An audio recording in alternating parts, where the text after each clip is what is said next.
جب جب اللہ رب العالمین نے دیکھا کہ اللہ کے نبی جناب محمد رسول اللہ صلی اللہ علیہ وسلم غمگین ہیں، پریشان حال ہیں، ستائے ہوئے ہیں، پریشان کیے ہوئے ہیں مشرکین مکہ کی طرف سے، تب اللہ رب العالمین نے اللہ کے نبی جناب محمد رسول اللہ صلی اللہ علیہ وسلم کو معجزے عطا فرمائے۔ یہ جو معجزہ ہے اسراء اور معراج، یہ ایک اللہ کے نبی جناب محمد رسول اللہ صلی اللہ علیہ وسلم کا ایک عظیم معجزہ ہے، اور یہ معجزہ مکہ کے اندر ہی پیش آیا۔ اللہ کے نبی جناب محمد رسول اللہ صلی اللہ علیہ وسلم بہت زیادہ غمگین تھے، پریشان حال تھے، مصیبت زدہ تھے۔ اللہ نے آپ کی تسکین دل کے لیے آپ کو رحمت اور شفقت کے اندر ڈھانپتے ہوئے اسراء بھی کروائی اور معراج بھی کروائی۔ اسراء اور معراج یہ دونوں الگ الگ ہیں۔ اسراء کہتے ہیں اس سفر کو جو اللہ کے نبی جناب محمد رسول اللہ صلی اللہ علیہ وسلم نے مسجد حرام خانہ کعبہ سے مسجد اقصی تک کا کیا، اس کو اسراء کہا جاتا ہے۔ اور معراج مسجد اقصی سے ساتواں آسمان اور جہاں تک اللہ نے چاہا وہاں تک کی سیر اللہ کے نبی جناب محمد رسول اللہ صلی اللہ علیہ وسلم نے کی، اسے معراج کہا جاتا ہے۔ اللہ رب العالمین اس کے تعلق سے سورہ اسراء کی ابتدائی آیت، شروع کی آیت کے اندر ارشاد فرماتا ہے: سبحان الذی اسری بعبدہ لیلا من المسجد الحرام الی المسجد الاقصی الذی بارکنا حولہ لنریہ من آیاتنا انہ هو السمیع البصیر۔ پاک ہے وہ ذات جس نے اپنے بندے کو راتوں رات مسجد حرام سے الی المسجد الاقصی، مسجد اقصی تک کا سفر کروایا، بارکنا حولہ لنریہ من آیاتنا، اور ہم نے مسجد اقصی کے ارد گرد برکتیں نازل کر رکھی ہیں اور ہماری وہاں پر نشانیاں ہیں۔ انہ هو السمیع البصیر، بے شک اللہ رب العالمین ہی سننے والا ہے اور جاننے والا ہے، بصیر ہے۔ یہاں پر اللہ رب العالمین نے اللہ کے نبی جناب محمد رسول اللہ صلی اللہ علیہ وسلم کی خاص طور سے اسراء کی سفر کو اللہ نے ذکر کیا۔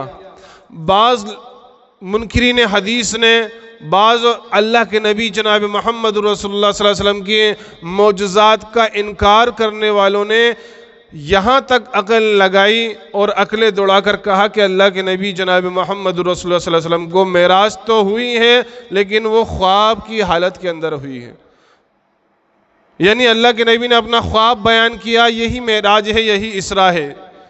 جبکہ رب کا اگر کلام دیکھا جائے گا، رب کے کلام کو اگر سمجھا جائے گا تو قرآن مجید کے اندر جہاں سے اللہ نے شروع کیا سبحان اللہ کہا، یہ جملہ عرب کے یہاں پر تعجب سے جب کوئی مسئلہ ہوتا تھا تب کہا جاتا تھا سبحان اللہ، اور آج بھی یہی جملہ کہا جاتا ہے جب کوئی تعجب والا معاملہ ہوتا ہے تو رب نے وہی جملہ ادا کیا جو بڑے ہی تعجب کا معاملہ تھا کہ اللہ رب العالمین نے راتوں رات ایک رات کے اندر مسجد حرام سے مسجد اقصی لے کر گیا، اور مسجد اقصی سے ساتواں آسمان اور پھر اوپر۔ تو یہ ایک رات کے اندر اتنا بڑا معجزہ ہونا تو یہاں سبحان اللہ رب کا کہنا لازمی تھا، اور یہ اس بات کی دلیل ہے کہ آپ کو بیداری کی حالت کے اندر اسراء اور معراج ہوئی ہے، ورنہ یہ کوئی اچنبے کی بات نہیں تھی کہ خواب اللہ کے نبی بیان کرتے اور خواب کا ہی معاملہ ہوتا اسراء معراج کا۔ تو رب نے سبحان اللہ اس لیے کہا کیونکہ اللہ نے بیداری کی حالت میں جسم کے ساتھ اسراء اور معراج کروائی۔ اس کے بعد اللہ نے آگے فرمایا سبحان الذی اسری بعبدہ، اور ہم نے اپنے بندے کو، یعنی اللہ کے نبی جناب محمد رسول اللہ صلی اللہ علیہ وسلم کو یہاں بندہ کہا گیا، اور بندے کا لفظ روح اور جسم دونوں کے لیے بولا جاتا ہے، خالی روح کے لیے بندے کا جسم نہیں بولا جاتا، بندے کا لفظ نہیں بولا جاتا۔ تیسری دلیل، اگر یہ خواب کا معاملہ ہوتا تو مشرکین مکہ اسراء اور معراج کو نہیں جھٹلاتے۔ خواب بیان کر رہے ہیں اللہ کے نبی صلی اللہ علیہ وسلم، وہ دیکھتے کہ یہ تو خواب کا مسئلہ ہے، کوئی کچھ بھی دیکھ سکتا ہے، یہ حقیقت کا مسئلہ تھا۔ اللہ کے نبی کو جسمانی اسراء اور معراج ہوئی تھی، اسی لیے مشرکین مکہ نے اسراء اور معراج کا انکار کیا۔ یہ تیسری دلیل ہے اس بات کی کہ اللہ کے نبی جناب محمد رسول اللہ صلی اللہ علیہ وسلم کو جو اسراء اور معراج ہوئی وہ بنفس نفیس ہوئی، روح اور جسم کے ساتھ اور بیداری کی حالت میں اللہ کے نبی جناب محمد رسول اللہ صلی اللہ علیہ وسلم کو معراج ہوئی۔ اسی طریقے سے اللہ کے نبی جناب محمد رسول اللہ صلی اللہ علیہ وسلم نے اپنے اس معراج کے واقعے کو ذکر کیا۔ آپ صحیح بخاری اٹھائیے، صحیح مسلم اٹھائیے، دیگر کتب احادیث کے اندر آپ کو طویل احادیث اس تعلق سے ملے گی کہ اللہ کے نبی جناب محمد رسول اللہ صلی اللہ علیہ وسلم کو اسراء اور معراج کرائی گئی۔ آئیے ہم اس کی طرف چلتے ہیں کہ جو سب سے پہلے اللہ نے ذکر کیا، سبحان الذی اسریٰ بعبدہ لیلا من المسجد الحرام الی المسجد الاقصی، یعنی اسراء کا ذکر کریں گے کہ اللہ رب العالمین کی ذات پاک ہے جس نے اپنے بندے کو راتوں رات مسجد حرام سے اور مسجد اقصی لے کر گیا۔ نبی جناب محمد رسول اللہ صلی اللہ علیہ وسلم ارشاد فرماتے ہیں، صحیح بخاری میں بھی ہے، صحیح مسلم میں بھی ہے اور دیگر احادیث کے اندر ہے کہ میں اپنے گھر کے اندر سویا ہوا تھا، میں اپنے گھر کے اندر سویا ہوا تھا، میرے گھر کی چھت کھلی اور فرشتے اس کے اندر سے نازل ہوئے، حضرت جبریل علیہ السلام نازل ہوئے اور مجھے اٹھایا اور اٹھا کر مجھے آب زمزم کے پاس لے کر گئے۔ آب زمزم کے پاس لے جانے کے بعد اللہ کے نبی فرماتے ہیں میرے سینے کو چاک کیا گیا، شق صدر کا معاملہ پیش آیا اور ناف تک میرے سینے کو اللہ کے نبی فرماتے ہیں چاک کیا گیا، کاٹا گیا، اس کے بعد میرے دل کو نکالا گیا اور ایک جو ہے آب زمزم سے اس دل کو دھویا گیا اور ایک تشت لایا گیا جو ایمان اور حکمت سے بھرا ہوا تھا، وہ میرے سینے کے اندر انڈھیلا گیا، اس کے بعد پھر میرے سینے کو جوڑ دیا گیا۔ یہ اوپن ہارٹ سرجری ہو رہی ہے اور کون کر رہا ہے؟ حضرت جبریل علیہ السلام، اور کب کر رہے ہیں؟ آج سے 1400 سال پہلے۔ یہ اسلام ہے، یہ اللہ کے نبی کا معجزہ ہے۔ آج جو ڈاکٹرز اتنے زیادہ جو ہے ترقی یافتہ جب ہو گئے، اتنی مشینریاں ہو گئی، اتنے اوزار ہو گئے، تب جا کے اوپن ہارٹ سرجری کر پائے ہیں، اور اللہ نے اللہ کے نبی جناب محمد رسول اللہ صلی اللہ علیہ وسلم کی یہ اوپن ہارٹ سرجری، یہ شق صدر 1400 سال پہلے حضرت جبریل علیہ السلام کے ذریعے سے کروایا، اور ایک بار نہیں تین مرتبہ اللہ کے نبی کا شق صدر ہوا۔ سب سے پہلے جب آپ دائی حلیمہ کے گھر پہ زیر پرورش تھے، تب حضرت جبریل علیہ السلام آئے اور کھیلتے ہوئے بچوں میں سے ایک بچے جناب محمد رسول اللہ صلی اللہ علیہ وسلم کو اٹھایا اور شق صدر کا معاملہ وہاں پیش آیا۔ دوسری مرتبہ اللہ کے نبی صلی اللہ علیہ وسلم کو جب نبی بنایا گیا، جب رسول بنایا گیا، آپ پہ جب وحی کا سلسلہ شروع کیا گیا، دوسری مرتبہ پھر آپ کا شق صدر ہوا، اور تیسری مرتبہ جب اسراء اور معراج کروائی گئی، پھر آپ کا شق صدر ہوا، آپ کے سینے کو چاک کیا گیا اور ایمان اور حکمت اس کے اندر بھرا گیا۔ پھر اللہ کے نبی جناب محمد رسول اللہ صلی اللہ علیہ وسلم فرماتے ہیں میرے سینوں کو واپس پیک کر دیا گیا، میرے دل کو اپنی جگہ پر رکھ دیا گیا، پھر ایک سواری لائی گئی، ایک سواری لائی گئی جو گدھے سے کچھ بڑی اور کھچر سے کچھ چھوٹی تھی، جس کو براق کہتے ہیں۔ اس سفید سواری کے اوپر مجھے سوار کیا گیا۔ اللہ کے نبی فرماتے ہیں پھر ہمارا سفر شروع ہوا، اور اس سواری کی رفتار اس قدر تھی، اس براق کی رفتار اس قدر تھی، نبی صلی اللہ علیہ وسلم فرماتے ہیں کہ اس کا اگلا قدم وہاں تک جاتا تھا جہاں تک حد نگاہ۔ تو اس اسپیڈ کے ساتھ، اس تیزی کے ساتھ آپ نے مسجد حرام سے مسجد اقصی فلسطین جو 40 راتوں کا سفر ہے، ایک رات کے اندر طے کیا۔ اللہ کے نبی مسجد اقصی پہنچے اور نبی صلی اللہ علیہ وسلم فرماتے ہیں میں نے اپنی سواریوں کو وہیں باندھا جہاں انبیاء اکرام اپنی سواری کو باندھتے ہیں۔ اللہ کے نبی مسجد اقصی میں داخل ہوئے، تمام انبیاء اکرام کو، تمام نبیوں کو اللہ رب العالمین نے مسجد اقصی کے اندر جمع کیا، اور اللہ کے نبی جناب محمد رسول اللہ صلی اللہ علیہ وسلم فرماتے ہیں میں نے امامت کی اور 2 رکعت تمام انبیاء اکرام کو مسجد اقصی کے اندر میں نے پڑھائی۔ اللہ اکبر، یہ بہت بڑا معجزہ ہے اللہ کے نبی کا کہ راتوں رات اللہ کے نبی صلی اللہ علیہ وسلم مسجد اقصیٰ پہنچتے ہیں، جو 40 راتوں کا سفر ہے۔ اور پھر دوسرا معجزہ کیا، دوسری فضیلت کیا کہ تمام انبیاء کرام کی امامت کرتے ہیں، یعنی آپ امام الانبیاء ہیں، تمام انبیاءوں کے امام ہیں، اور سب سے افضل اللہ رب العالمین نے آپ کو قرار دیا اور امامت کا شرف آپ کو حاصل ہوا۔ اسی طرح اللہ کے نبی جناب محمد رسول اللہ صلی اللہ علیہ وسلم نے جو یہ سفر کیا بیت المقدس مسجد اقصیٰ کی طرف، تو یاد رکھنا اللہ کے نبی کی حدیث ہے کہ کوئی 3 مساجد کے علاوہ چوتھی کسی مسجد کی طرف سفر نہ کرے ثواب کی غرض سے۔ یعنی ہمیں کہیں جانا ہے، کسی مسجد جانا ہے، خاص مسجد جانا ہے، ثواب کی نیت سے کہ ہم وہاں جائیں گے تو ہمیں زیادہ ثواب ملے گا، تو صرف 3 مسجدیں ہیں مسلمانوں، صرف 3 مسجدیں۔ نبی جناب محمد رسول اللہ صلی اللہ علیہ وسلم ارشاد فرماتے ہیں، صحیح بخاری کی حدیث ہے، لا تشد الرحال الا الى 3 مساجد، کہ 3 مسجدوں کے علاوہ کہیں سفر کے لیے سامان باندھنا جائز نہیں ہے۔ المسجد الحرام، پہلی مسجد مسجد حرام خانہ کعبہ، یہاں سفر کے لیے سامان بانا جا سکتا ہے ثواب کی غرض سے۔ دوسری فرمایا والمسجد الاقصیٰ، دوسری مسجد مسجد اقصیٰ جو فلسطین کے اندر ہے، وہاں کے سفر کے لیے سامان باندھا جا سکتا ہے ثواب کی نیت سے۔ اور تیسری فرمایا والمسجد ہذا، اور تیسری میری یہ مسجد یعنی مسجد نبوی۔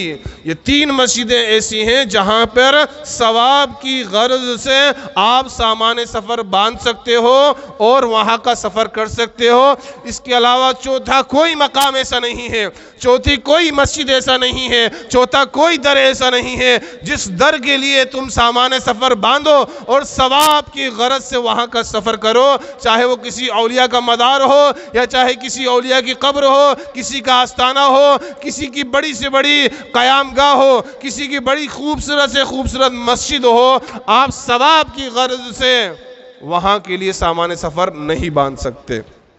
پھر اللہ کے نبی جناب محمد رسول اللہ صلی اللہ علیہ وسلم ارشاد فرماتے ہیں، میرا سفر شروع ہوا معراج کا، یعنی اللہ کے نبی صلی اللہ علیہ وسلم نے معراج کا سفر شروع کیا، اور جب اللہ کے نبی مسجد اقصیٰ سے باہر آئے تو حضرت جبریل علیہ السلام نے آپ کی مہمان نوازی کی۔ 2 پیالے آپ کو پیش کیے گئے، ایک دودھ کا پیالہ اور ایک شراب کا پیالہ۔ نبی صلی اللہ علیہ وسلم نے دودھ کا پیالہ لیا اور دودھ نوش فرمایا۔ حضرت جبریل علیہ السلام نے فرمایا آپ نے فطرت کے مطابق چوائس کیا، آپ نے فطرت کے مطابق منتخب کیا۔ اس کے بعد حضرت جبریل علیہ السلام نے جناب محمد رسول اللہ صلی اللہ علیہ وسلم کا ہاتھ تھاما اور آسمانوں کے سفر کے اوپر لے گئے، جسے معراج کہا جاتا ہے۔ اللہ کے نبی جناب محمد رسول اللہ صلی اللہ علیہ وسلم ارشاد فرماتے ہیں، جب ہم پہلے آسمان کے اوپر پہنچے تو جو آسمان کا داروغہ ہوتا ہے اس نے پوچھا کہ کون ہے؟ جبریل نے کہا میں جبریل ہوں۔ کہ تمہارے ساتھ میں کون ہے؟ کہا محمد رسول اللہ۔ کیا تمہیں بھیجا گیا تھا انہیں بلانے کے لیے؟ کہا ہمیں بھیجا گیا تھا۔ فرشتہ گیٹ کھولتا ہے آسمان کا، پہلے آسمان پر اللہ کے نبی صلی اللہ علیہ وسلم داخل ہوتے ہیں، حضرت آدم علیہ السلام سے ملاقات ہوتی ہے۔ حضرت آدم علیہ السلام اللہ کے نبی کو مرحبا کہتے ہیں اور کہتے ہیں آؤ بہت اچھے آئے ساحل بیٹے ساحل نبی۔ اس کے بعد حضرت آدم علیہ السلام کا معاملہ اللہ کے نبی نے بیان کیا کہ ایک طرف جب وہ دیکھتے ہیں سیدھے ہاتھ کی طرف تو کچھ روحیں ہیں، وہاں دیکھ کے مسکراتے ہیں، جب الٹے ہاتھ کی طرف دیکھتے ہیں تو وہاں دیکھ کر روتے ہیں۔ میں نے جبریل سے پوچھا جبریل کیا مسئلہ ہے آدم کا؟ کہا یہ جو سیدھے ہاتھ کی طرف تم دیکھ رہے ہو یہ جنتی لوگ ہیں، ان کی روحیں ہیں۔ تو جب آدم علیہ السلام انہیں دیکھتے ہیں تو مسکراتے ہیں، اور جب الٹے ہاتھ کی طرف دیکھ رہے ہو یہ ان کی اولادوں کی جہنمیوں کی روح ہے، تو وہ دیکھ کر اسے رو دیتے ہیں۔ اس کے بعد اللہ کے نبی فرماتے ہیں مجھے دوسرے آسمان پر لے جایا گیا، جس طرح پہلے آسمان پر سوال و جواب ہوا دوسرے آسمان پر بھی اسی طرح سوال و جواب ہوا، اور میری ملاقات حضرت جبریل علیہ السلام نے دوسرے آسمان پر حضرت یحییٰ اور حضرت عیسیٰ علیہ السلام سے کروائی۔ انہوں نے مرحبا کہا اس کے بعد اللہ کے نبی جناب محمد رسول اللہ صلی اللہ علیہ وسلم کو تیسرے آسمان پر لے جایا گیا۔ اللہ کے نبی فرماتے ہیں مجھے تیسرے آسمان پر لے جایا گیا، جو بات چیت ہماری پہلے آسمان پہ ہوئی تھی، تیسرے آسمان کے فرشتے سے بھی وہی بات چیت ہوتی ہے۔ فرشتہ گیٹ کھولتا ہے، تیسرے آسمان میں ہم داخل ہوتے ہیں، ہماری ملاقات اللہ کے نبی فرماتے ہیں تیسرے آسمان پر حضرت یوسف علیہ السلام سے کرائی جاتی ہے۔ اللہ کے نبی فرماتے ہیں میں نے کیا دیکھا، حضرت یوسف علیہ السلام کو اللہ نے دنیا کا آدھا حسن دے رکھا تھا، یعنی آدھا حسن ایک طرف اور آدھا حسن حضرت یوسف علیہ السلام کو خالص اللہ رب العالمین نے عطا کیا۔ اتنے خوبصورت اللہ رب العالمین کے یہ نبی حضرت یوسف علیہ السلام تھے۔ اب یہ سوال ہے یہ اتنی خوبصورتی جو تھی یہ داڑھی سے تھی یا بنا داڑھی کے تھی؟ آج ہم تو داڑھی مڈوا کر سمجھتے ہیں خوبصورت لگ رہے ہیں، داڑھی چھلوا کر سمجھتے ہیں بہترین لگ رہے ہیں۔ یوسف علیہ السلام کو اللہ نے دنیا کا آدھا حسن دیا۔ میں سوال کرنا چاہتا ہوں وہ داڑھی سے تھے کہ بنا داڑھی سے تھے؟ وہ حسن داڑھی کا تھا کہ بنا داڑھی کا تھا؟ وہ حسن داڑھی کا تھا، کیونکہ داڑھی تمام انبیاء کرام کی سنت ہے، خصوصاً جناب محمد رسول اللہ صلی اللہ علیہ وسلم کی سنت ہے، اور یہ وہ سنت ہے جو فرض کا درجہ رکھتی ہے، کیونکہ اللہ کے نبی نے 18 احادیث کے اندر ارشاد فرمایا داڑھی کو معاف کر دو، حکماً داڑھی کو معاف کر دو۔ تو حضرت یوسف علیہ السلام کی خوبصورتی داڑھی سے تھی، اور کتنی خوبصورتی تھی، دنیا کا آدھا حسن اللہ نے حضرت یوسف علیہ السلام کو دیا تھا۔ جو داڑیاں چھلوانے والے لوگ ہیں، جو داڑیاں مڑوانے والے لوگ ہیں، وہ یہ نہ سمجھے کہ وہ خوبصورت لگ رہے ہیں، نہیں، وہ خواتین کی، زنانوں کی مشابہت اختیار کیے ہوئے ہیں، وہ خوبصورت نہیں ہے، وہ اپنے آپ میں اپنے آپ کو خوبصورت سمجھ رہے ہیں۔ اس کے بعد اللہ کے نبی فرماتے ہیں ہمیں چوتھے آسمان پر حضرت جبریل علیہ السلام لے کر گئے، وہاں پر ہماری ملاقات حضرت ادریس علیہ السلام سے ہوئی، انہوں نے بھی ہمارا استقبال کیا، ہمیں دعائیں دیں۔ اس کے بعد ہمیں 5ویں آسمان پر لے جایا گیا، جہاں پر ہماری ملاقات حضرت ہارون علیہ السلام سے ہوئی، انہوں نے بھی اللہ کے نبی جناب محمد رسول اللہ صلی اللہ علیہ وسلم کا استقبال کیا۔ اسی طرح سے 6 آسمان پر اللہ کے نبی فرماتے ہیں ہماری ملاقات حضرت موسیٰ علیہ السلام سے ہوئی، انہوں نے بھی مرحبا کہا، اللہ کے نبی کو دعائیں دی۔ اس کے بعد اللہ کے نبی فرماتے ہیں حضرت موسیٰ علیہ السلام رونے لگے۔ پوچھا گیا اے موسیٰ کیوں روتے ہو؟ کہا یہ خبرو نوجوان ہے، اس کی امت کے سب سے زیادہ لوگ جنت کے اندر جائیں گے، اور میری امت کے لوگ اتنے جنت کے اندر نہیں جائیں گے، اس لیے میں رو رہا ہوں۔ اسی طرح 7ویں آسمان تک اللہ کے نبی کو لے جایا گیا، 7ویں آسمان پر لے جایا گیا، 7ویں آسمان کا گیٹ کھولا گیا، اللہ کے نبی جناب محمد رسول اللہ صلی اللہ علیہ وسلم کی ملاقات 7ویں آسمان پر حضرت ابراہیم علیہ السلام سے ہوئی۔ نبی جناب محمد رسول اللہ صلی اللہ علیہ وسلم ارشاد فرماتے ہیں کہ میں نے دیکھا حضرت ابراہیم علیہ السلام بیت المعمور کے ٹیک لگائے ہوئے بیٹھے ہیں۔ اللہ اکبر، کتنا بڑا مقام اللہ نے حضرت ابراہیم علیہ السلام کو دیا۔ کہاں مقام دیا؟ 7ویں آسمان پر۔ کتنی بڑی فضیلت ابراہیم علیہ السلام کی، اور بیت المعمور کے ٹیک لگائے ہوئے ہیں۔ یہ بیت المعمور کیا ہے؟ یہ بیت المعمور ہے خانہ کعبہ کے جسٹ سینٹر کے اوپر 7ویں آسمان پر۔ یہ فرشتوں کی مسجد ہے، یہ فرشتوں کا قبلہ ہے، جہاں فرشتے نماز ادا کرتے ہیں۔ نبی جناب محمد رسول اللہ صلی اللہ علیہ وسلم ارشاد فرماتے ہیں کہ ایک وقت میں 70,000 فرشتے اس کے اندر داخل ہوتے ہیں، اور جو 70,000 داخل ہوتے ہیں اس کے بعد ان کا قیامت تک دوبارہ نمبر نہیں آتا داخل ہونے کا۔ اللہ اکبر، کتنی تعداد ہے اللہ کے اس مخلوق فرشتوں کی، یہ نوری مخلوق ہے کہ 70,000 بے ایک وقت داخل ہو رہے ہیں، پھر دوبارہ کب داخل ہوں گے؟ قیامت تک دوبارہ داخل نہیں ہو پائیں گے، کیونکہ تعداد اتنی ہے اللہ کی عبادت کرنے والے فرشتوں کی۔ تو اللہ کے نبی جناب محمد رسول اللہ صلی اللہ علیہ وسلم نے بیت المعمور کی فضیلت بیان کی، اور حضرت علی رضی اللہ عنہ سے جب سوال کیا بیت المعمور کے معاملے کے اندر، تو حضرت علی رضی اللہ عنہ نے فرمایا کہ جس طرح خانہ کعبہ کی حرمت زمین کے اندر ہے، آسمانوں کے اندر بیت المعمور کی حرمت ہے۔ سبحان اللہ۔ اس کے بعد اللہ کے نبی جناب محمد رسول اللہ صلی اللہ علیہ وسلم فرماتے ہیں مجھے اور بلند کیا گیا، مجھے اور اوپر لے جایا گیا، یہاں تک کہ مجھے سدرۃ المنتہا تک لے جایا گیا۔ یہ کیا ہے سدرۃ المنتہا؟ یہ ایک جگہ ہے 7ویں آسمان سے اوپر جہاں بیری کا ایک درخت ہے۔ نبی صلی اللہ علیہ وسلم فرماتے ہیں کہ میں نے وہاں پر دیکھا بیری کا ایک درخت ہے جس کے بیر گویا ہجر کے مٹکوں کے برابر ہے اور جس کے پتے گویا ہاتھی کے کانوں کے برابر ہے، اور ایک نور نے اسے ڈھانپ رکھا ہے اور اس کی خوبصورتی اتنی ہے کہ اس کو بیان نہیں کیا جا سکتا کہ وہ کتنا خوبصورت درخت ہے۔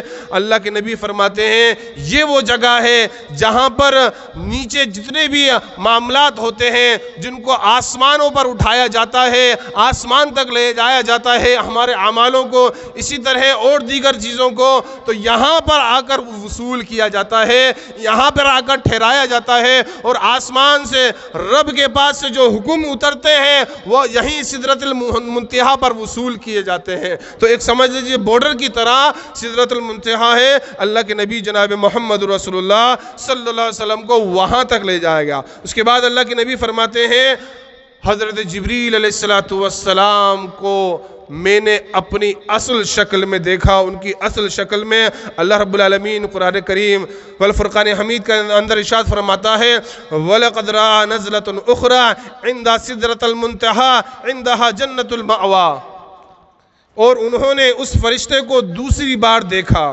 سدرۃ المنتہا کے پاس دیکھا۔ یعنی پہلی مرتبہ اللہ کے نبی نے کب دیکھا جبریل علیہ السلام کو اپنی اصل شکل میں؟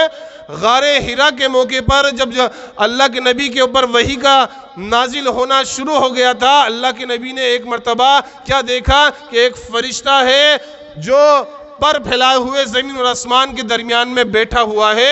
اللہ کے نبی کو دیکھ کر، حضرت جبریل علیہ السلام کو دیکھ کر کبھی تاریخ ہوئے اللہ کے نبی اپنے گھر لوٹے۔ تو پہلی مرتبہ جب دیکھا تھا، اور دوسری مرتبہ سدرۃ المنتہا پر اللہ کے نبی جناب محمد رسول اللہ صلی اللہ علیہ وسلم نے حضرت جبریل علیہ السلام کو ان کی اصل حالت کے اندر دیکھا۔ نبی صلی اللہ علیہ وسلم فرماتے ہیں میں نے جبریل کو دیکھا، ان کے 600 پر تھے۔ اسی طرح اللہ کے نبی جناب محمد رسول اللہ صلی اللہ علیہ وسلم فرماتے ہیں مجھے جنت کی سیر کرائی گئی، یعنی آپ کو بلند کیا گیا، یہاں تک سدرۃ المنتہا آپ گئے، اس کے بعد آپ کو جنت کی سیر کرائی گئی، آپ کو جنت دکھائی گئی۔ نبی صلی اللہ علیہ وسلم فرماتے ہیں جب میں جنت کے اندر داخل ہوا تو میں نے کیا دیکھا، کیا ہی خوبصورت جگہ ہے۔ ایک نہر پر مجھے لے جایا گیا، وہ نہر کی خوبصورتی ایسی تھی کہ گویا اس کے ارد گرد موتیوں کے کبے بنے ہوئے تھے اور اس کا پانی سفید تھا۔ جب میں نے اس کے اندر ہاتھ دیا تو اس کی مٹی جو ہے کستوری کی تھی، مشک کی اس کی مٹی تھی۔ میں نے پوچھا یہ نہر کس کی ہے؟ کہا یہ حوض کوثر ہے جو آپ کو عطا کیا جائے گا۔ اللہ اکبر۔ اللہ کے نبی جناب محمد رسول اللہ صلی اللہ علیہ وسلم نے اسی طرح جہنم کی بھی سیر کی، جہنم کو بھی آپ کو دکھایا گیا۔ اس کے بعد نبی صلی اللہ علیہ وسلم فرماتے ہیں مجھے اور اوپر لے جایا گیا، یہاں تک کہ میں نے قلم کے چلنے کی آوازیں سنی۔ اللہ اکبر۔ یعنی جہاں رب کے فرامین لکھے جاتے ہیں، جہاں پہ اللہ کے حکم لکھے جاتے ہیں، وہاں تک اللہ کے نبی جناب محمد رسول اللہ صلی اللہ علیہ وسلم کو لے جایا گیا اور آپ نے فرشتوں کی قلموں کی چلنے کی آوازوں کو سنا۔ اسی طرح اللہ کے نبی جناب محمد رسول اللہ صلی اللہ علیہ وسلم کے لیے یہاں پر ایک عقیدہ یہ بھی رکھا جاتا ہے کہ اللہ کے نبی صلی اللہ علیہ وسلم نے معراج کی رات میں اللہ رب العالمین کو اپنی آنکھوں سے دیکھا۔ اس تعلق سے مسروق بیان کرتے ہیں کہ میں نے حضرت عائشہ، اماں عائشہ رضی اللہ عنہا سے سوال کیا کہ اے امی عائشہ، پوچھا کہ اے اللہ کے نبی جناب محمد رسول اللہ صلی اللہ علیہ وسلم نے، حضرت عائشہ کے پاس بیٹھی تھی کہ آپ کہنے لگی، حضرت عائشہ نے خود کہا کہ اے مشروق اگر 3 باتوں میں کوئی کلام کرے تو یاد رکھنا جھوٹا ہے۔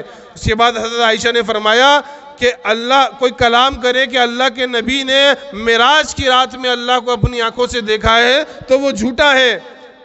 مسروق کہتے ہیں میں ٹیک لگا کر بیٹھا ہوا تھا، میں فوراً بیٹھ گیا اور میں نے امی عائشہ سے سوال کیا اے ام المومنین مجھے بات کرنے کی اجازت دیں۔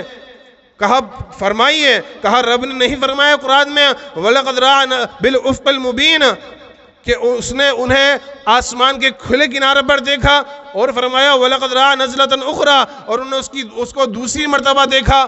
کہا یہ مسئلہ میں نے خود اللہ کے نبی جناب محمد رسول اللہ صلی اللہ علیہ وسلم سے پوچھا تھا کہ اے اللہ کے نبی صلی اللہ علیہ وسلم، کیا آپ نے معراج کی رات میں اپنی آنکھوں سے اپنے رب کو دیکھا تھا؟ اللہ کے نبی جناب محمد رسول اللہ صلی اللہ علیہ وسلم نے حضرت عائشہ سے فرمایا کہ عائشہ میں نے اپنے رب کو نہیں دیکھا تھا، وہ تو نور ہے، میں اسے کیسے دیکھ سکتا ہوں؟ اس کے بعد حضرت عائشہ نے قرآن کریم سے بھی دلیل دی اور فرمایا اللہ رب العالمین قرآن کریم میں ارشاد فرماتا ہے لا تدرک الابصار وہو یدرک الابصار وہو اللطیف الخبیر.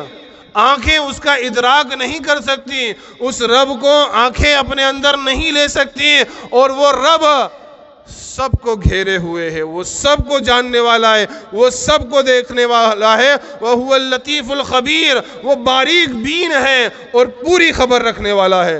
اسی طرح قرآن کریم میں ایک واقعہ بھی ذکر ہے جو حضرت موسیٰ علیہ السلام کا واقعہ ہے. حضرت موسیٰ علیہ السلام اللہ رب العالمین سے ڈائریکٹ کلام کرتے تھے. یعنی ایک بیر کا درخت تھا، اس کے پیچھے سے کوہ طور پر اللہ کے نبی ہمیشہ اللہ رب العالمین سے بات چیت کرا کرتے تھے، کلام ہوتا تھا، لیکن اللہ کو کبھی موسیٰ علیہ السلام نے اپنی آنکھوں سے نہیں دیکھا. ایک مرتبہ حضرت موسیٰ نے ضد کر لیا، اے اللہ میں تیرا دیدار کرنا چاہتا ہوں. رب نے کہا اے موسیٰ تو میرا دیدار نہیں کر سکتا. موسیٰ علیہ السلام نے ضد کری، ربی ارنی انظر الیک قال لن ترانی. اللہ نے فرمایا موسیٰ تو مجھے ہرگز نہیں دیکھ سکتا. موسیٰ نے جب ضد کی تو رب نے فرمایا وَلَكِنْ انظر الی الجبل، کہ ٹھیک ہے اس پہاڑ کی طرف، اس جبل کی طرف تو اپنی نظر کر لے، میں اپنی تجلی اس پہاڑ پر ڈالتا ہوں، اگر یہ اپنی جگہ پر قائم رہا تو تو مجھے دیکھ سکتا ہے. اللہ رب العالمین نے جیسے ہی پہاڑ پر اپنی تجلی فرمائی تو پہاڑ ریزہ ریزہ ہو گیا اور موسیٰ علیہ السلام بے ہوش ہو کر گر پڑے. موسیٰ علیہ السلام کو جیسے ہی ہوش آیا، موسیٰ علیہ السلام نے فوراً پکارا سبحانک سبحانک تبت الیک وانا اول المؤمنین. اے اللہ تیری ذات پاک ہے اور سب سے پہلے میں فرما بردار ہوں، یعنی میں نے جو اے اللہ تجھ سے میں نے جو ضد کی وہ میری ضد صحیح نہیں تھی. میں اب تسلیم کرتا ہوں کہ تیرے کو آنکھیں نہیں دیکھ سکتی. تو یہ رب کی تجلی تھی جو پہاڑ پہ گری، پہاڑ ریزہ ریزہ ہو گیا اور موسیٰ علیہ السلام کلیم اللہ سے کلام کرنے والے ہونے کے باوجود بے ہوش ہو کر گر پڑے. تو اللہ کے نبی جناب محمد رسول اللہ صلی اللہ علیہ وسلم نے معراج کی رات اللہ رب العالمین کو نہیں دیکھا. اسی طریقے سے اللہ کے نبی جناب محمد رسول اللہ صلی اللہ علیہ وسلم کو اس کے بعد اللہ رب العالمین نے تحفے عنایت کیا، اور سب سے بڑا تحفہ کیا دیا؟ 50 نمازیں. اس سے پہلے مہمان نوازی بھی ہوئی. 3 پیالے پیش کی گئے، ایک شراب کا پیالہ، ایک دودھ کا پیالہ اور ایک شہد کا پیالہ. اللہ کے نبی نے پھر دودھ کا انتخاب کیا اور دودھ کو نوش فرمایا. اللہ کے نبی صلی اللہ علیہ وسلم فرماتے ہیں جبریل نے کہا اگر آپ اس کے علاوہ شراب کا پیالہ لے لیتے تو آپ کی امت گمراہ ہو جاتی. اس کے بعد اللہ کے نبی کو 50 نمازیں دی گئیں کہ تمہاری امت کے اوپر 50 نمازیں فرض ہے. نبی صلی اللہ علیہ وسلم خوشی خوشی یہ تحفہ لے کر جب آئے اور موسیٰ علیہ السلام تک پہنچے تو حضرت موسیٰ نے کہا اے اللہ کے نبی کیا معاملہ ہوا اللہ رب العالمین کے ساتھ میں؟ کہا اللہ نے 50 نمازیں دی ہیں میری امت کے لیے. کہا میں بنی اسرائیل کو آزما چکا ہوں، وہ نہیں کھرے اترے ان نمازوں میں، آپ تخفیف کروائیے اللہ رب العالمین، آپ کم کروائیے. اللہ کے نبی فرماتے ہیں کہ میں پھر اللہ کے پاس گیا اور اللہ سے گزارش کی کہ اللہ اس میں کچھ تخفیف کر دے، اس میں کم کر دے. رب نے 5 نمازیں کم کر دی، 45 نمازیں رہ گئیں. پھر 45 نمازیں لے کر بھی جب موسیٰ علیہ السلام کے پاس پہنچے کہا اور کم کروائیے، یہ بھی نہیں پڑھ پائیں گے. نبی صلی اللہ علیہ وسلم اللہ رب العالمین اور حضرت موسیٰ علیہ السلام کے درمیان اسی طرح چکر لگاتے رہے. آخری میں اللہ رب العالمین نے فرمایا کہ اے محمد رسول اللہ 5 نمازیں تمہاری امت پہ فرض ہے اور ثواب میں 50 کے برابر دوں گا. اللہ کے نبی صلی اللہ علیہ وسلم کو 5 نمازیں ادا کی گئیں جس کا ثواب 50 کے برابر ہے، اور آج ہم سے وہ 5 نمازیں بھی ادا نہیں ہو رہی ہیں. اگر 50 ہوتی تو سوچو کیا حال ہوتا ہمارا. اللہ نے ہم پر کتنا رحم کیا، کتنا کرم کیا کہ نمازیں رکھ دی 5 اور ثواب 50 کے برابر، اور وہ بھی ہم سے ادا نہیں ہو رہی، اس کے بھی ہم چور ہیں، تو پھر اللہ رب العالمین کے یہاں پر جب سوال ہوگا، حساب کتاب ہوگا، تو کس کا ہوگا؟ سب سے پہلے نماز کے بارے میں پوچھا جائے گا۔ تو یہ اللہ کے نبی جناب محمد رسول اللہ صلی اللہ علیہ وسلم کو معراج کی رات کے اندر اللہ رب العالمین نے تحفہ دیا، اور ایک احسان اور اللہ رب العالمین نے فرمایا معراج کی رات کے اندر ہی فرمایا۔ اللہ کے نبی جناب محمد رسول اللہ صلی اللہ علیہ وسلم نے ارشاد فرمایا کہ اللہ رب العالمین نے خصوصی طور پر میرے امت کے لیے تحفہ عنایت کیا کہ جو کوئی نیکی کا ارادہ کرے گا، نیکی نہیں کرے گا، صرف نیکی کا ارادہ کرے گا، اللہ رب العالمین اس کے لیے نیکی لکھ دے گا، اور جو نیکی کرے گا اللہ رب العالمین اس نیکی کا 10 گنا اس کے اعمال کے اندر لکھ دے گا۔ اللہ اکبر۔ اور گناہ کا جب ارادہ کرے گا تو گناہ نہیں لکھا جائے گا، اور جب گناہ کرے گا انسان تو اتنا ہی گناہ لکھا جائے گا جتنا اس نے گناہ کیا ہے، اور وہ توبہ کرے گا تو رب اس سے معاف کر دے گا۔ تو ایک تحفہ اللہ رب العالمین نے یہ بھی عطا فرمایا جو بہت بڑا تحفہ ہے اللہ کے نبی جناب محمد رسول اللہ صلی اللہ علیہ وسلم کو۔ اسی طرح ایک انعام اللہ رب العالمین نے یہ بھی کیا کہ سورہ بقرہ کی آخری 2 آیتیں اللہ رب العالمین نے عطا فرمائی، یعنی جو آمن الرسول سے کافرون تک آیت ہے، سورہ بقرہ کی آخری 2 آیت یہ رب نے کہاں دی ہے؟ پورا قرآن نازل ہو رہا ہے زمین کے اوپر، اور یہ 2 آیتیں مل رہی ہیں آسمان پر معراج کے موقع پر۔ تو کتنی بڑی فضیلت ہوگی ان 2 آیتوں کی۔ نبی صلی اللہ علیہ وسلم نے فرمایا کہ جو کوئی رات کے وقت سورہ بقرہ کی آخری 2 آیتیں پڑھ لے گا، اس کو پوری رات میں وہ آیتیں کافی ہو جائیں گی، ہر چیز سے، ہر بلا سے، ہر مصیبت سے، جنات سے، شیاطین سے، زہریلے جانوروں سے، ہر چیز سے، چور سے، ڈاکوؤں سے، لٹوروں سے، سب سے اللہ رب العالمین کے ذریعے سے یہ 2 آیتیں حفاظت کریں گی۔ یہ تحفہ اللہ نے خاص معراج کے موقع پر اللہ رب العالمین کو اللہ رب العالمین نے 7ویں آسمان کے اوپر دیا۔ اسی طرح ایک تحفہ یہ بھی دیا گیا، اللہ کے نبی جناب محمد رسول اللہ صلی اللہ علیہ وسلم نے فرمایا کہ کبیرہ گناہوں کی معافی، یعنی شرک کے علاوہ جتنے بھی گناہ ہیں، جو کبیرہ گناہ ہیں، اگر ہم رب سے مغفرت طلب کریں گے، رب سے معافی مانگیں گے اپنے گناہوں کی، کبیرہ گناہوں کی، تو رب ہمیں ہمارے کبیرہ گناہوں کو معاف کر دے گا، سوائے شرک کے۔ شرک ہرگز معاف نہیں ہوگا۔ یعنی جب اللہ کے نبی صلی اللہ علیہ وسلم کو معراج بھی ہو گئی، رب سے ہم کلام بھی ہو گئے، رب سے بات چیت بھی ہو گئی ڈائریکٹ، تب بھی رب نے شرک کے بارے کے اندر کوئی گنجائش نہیں چھوڑی۔ شرک کے علاوہ جو چاہے گا معاف کر دے گا، شرک جیسا گناہ ہرگز معاف نہیں ہوگا۔ یہ اللہ کے نبی جناب محمد رسول اللہ صلی اللہ علیہ وسلم کو دیا گئے خاص معراج کے اوپر تحفے۔ اسی طرح اب آخری واقعہ بیان کر کے میں اپنی بات کو ختم کروں گا کیونکہ ٹائم ہو چلا ہے۔ جب اللہ کے نبی کو اسراء اور معراج ہو گئی اور اللہ کے نبی صلی اللہ علیہ وسلم واپس مکہ کے اندر آ گئے، تو صبح نمودار ہوئی، اللہ کے نبی صبح اٹھے، نماز وغیرہ سے فارغ ہوئے، اس کے بعد اللہ کے نبی جناب محمد رسول اللہ صلی اللہ علیہ وسلم تنہائی کے اندر ایک جگہ بیٹھے ہوئے تھے۔ اب غمگین تھے کہ اب ان واقعے کو میں بیان تو کروں گا، لیکن جس طرح تمام چیزوں کو مشرکین مکہ جھٹلاتے ہوئے آئے ہیں، اس واقعے کو بھی جھٹلائیں گے۔ اس لیے اللہ کے نبی پشو پیش میں تھے کہ ابو جہل کا گزر وہاں سے ہوا۔ ابو جہل وہاں سے گزرا اور اس نے اللہ کے نبی کی طرف دیکھا اور کہا، کیوں آج کوئی نیا معاملہ ہے کیا؟ اللہ کے نبی نے کہا ہاں نیا معاملہ ہے۔ بتاؤ پھر کیا ہے؟ کہا اللہ رب العالمین نے مجھے راتوں رات مسجد حرام سے مسجد اقصی تک کا سفر کروایا ہے، پھر 7واں آسمان کا سفر۔ ابو جہل نے کہا کیا میں اپنی قوم کو بلا لوں؟ کہیں ایسا تو نہیں ہے کہ تم بات چینج کر دو گے؟ کہ نہیں، تم اپنی قوم کو بلا لو، جو بات ہے وہی بیان کی جائے گی۔ ابو جہل نے آواز لگائی اپنی قوم کو، وہ سارے کے سارے دوڑے چلے آئے اللہ کے نبی کے سامنے۔ جمع غفیر اکٹھا ہو گیا، لوگ جمع ہو گئے۔ پھر ابو جہل نے سوال کیا کہ اب وہی بات دہراؤ جو اس سے پہلے تم نے کہی تھی۔ کہا اللہ رب العالمین نے مجھے راتوں رات مسجد حرام سے مسجد اقصی لے کر گیا اور اس کے بعد 7واں آسمان کا سفر کروایا رب العالمین نے۔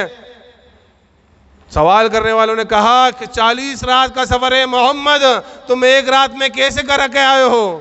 اور ہم نے مسجد اقصی دیکھی ہے، ہم نے مسجد اقصی کا سفر کیا ہے، ٹھیک ہے ہم تم سے سوال کریں گے مسجد اقصی کیسی ہے، ہمیں تمہیں بتانا ہوگا جب ہم تم پر یقین کریں گے۔ لوگوں نے سوال کیا، اللہ کے نبی جناب محمد رسول اللہ صلی اللہ علیہ وسلم جواب دینا شروع کیے، لوگوں نے پوچھنا شروع کیا، اللہ کے نبی بتاتے گئے، اس کے بعد باریک چیزوں کے بارے میں سوال کیا، مثلا گنبد کتنے ہیں، فلاں فلاں مقام کہاں پر ہے۔